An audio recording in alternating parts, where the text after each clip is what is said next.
ये आकाशवाणी है। अब आप चंद्रिका जोशी से समाचार सुनिए।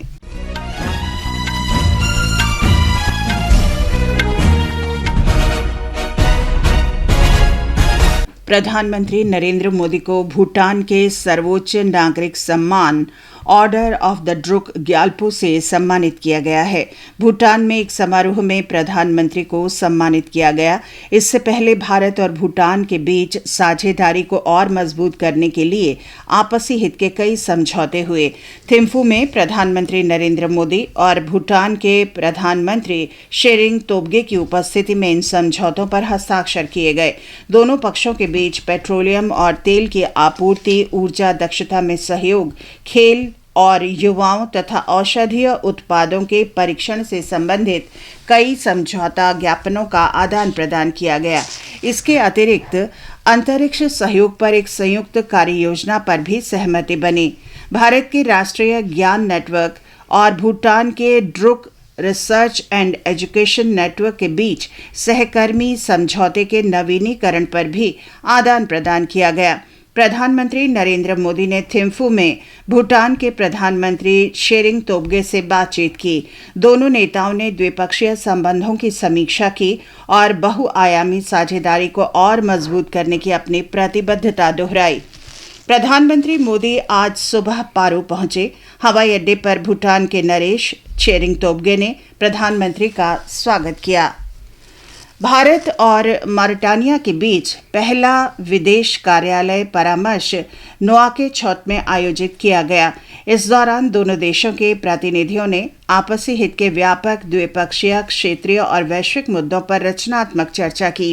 विदेश मंत्रालय ने कहा कि चर्चा में राजनीतिक सहयोग, आर्थिक साझेदारी, विकास सहायता, सांस्कृतिक आदान प्रदान और बहुपक्षीय मंचों पर सहयोग सहित विभिन्न पहलुओं पर चर्चा की गई। भारतीय अंतरिक्ष अनुसंधान संगठन इसरो ने आज सुबह कर्नाटक में चित्रदुर्ग परीक्षण रेंज पर दोबारा इस्तेमाल होने वाले प्रक्षेपण यान पुष्पक का सफलतापूर्वक परीक्षण किया। इसरो अध्यक्ष एस सोमनाथ ने कहा कि अंतरिक्ष यान के पूरी तरह से ऑटोमेटिक मोड में संचालन, लैंडिंग और ईंधन प्रबंधन के लिए टीम को बधाई दी। इसरो ने इसके साथ ही नेविगेशन, नियंत्रण प्रणाली, लैंडिंग गियर और गति को कम करने वाली प्रणालियों के क्षेत्र में स्वदेशी प्रौद्योगिकियों को एक बार फिर से स्थापित किया है। सूचना और प्रसारण मंत्री अनुराग सिंह ठाकुर ने इसरो के वैज्ञानिकों को बधाई दी है। श्री अनुराग ठाकुर ने कहा कि प्रधानमंत्री के नेतृत्व में वैज्ञानिकों का समर्पण और नई सोच सराहनीय है और इससे देश को अंतरिक्ष के क्षेत्र में नई ऊंचाइयां हासिल करने में मदद मिलेगी। दिल्ली के मुख्यमंत्री अरविंद केजरीवाल ने कथित शराब नीति घोटाला मामले में सर्वोच्च न्यायालय से अपनी गिरफ्तारी के विरुद्ध दायर की गई याचिका वापस ले ली है। सूत्रों के अनुसार वे अब निचली अदालत जाएंगे। भारत राष्ट्र समिति BRS की नेता के कविता की याचिका पर सर्वोच्च न्यायालय के सुनवाई करने से इनकार करने के कुछ घंटों बाद ये फैसला आया। के कविता को पिछले सप्ताह इसी मामले में गिरफ्तार किया गया था। के कविता मामले की सुनवाई करने वाली पीठ को ही अरविंद केजरीवाल की याचिका पर सुनवाई करने की जिम्मेदारी दी गई थी। मौसम विभाग ने मंगलवार तक पूर्वोत्तर भारत में तेज बारिश और तूफान का अनुमान व्यक्त किया है। विभाग ने कहा है कि अगले 5 दिन के दौरान अरुणाचल प्रदेश, असम, मेघालय, नागालैंड, मणिपुर, मिजोरम, त्रिपुरा, सिक्किम और पश्चिम बंगाल के हिमालयवर्ती क्षेत्रों में गरज के साथ तेज बारिश हो सकती है।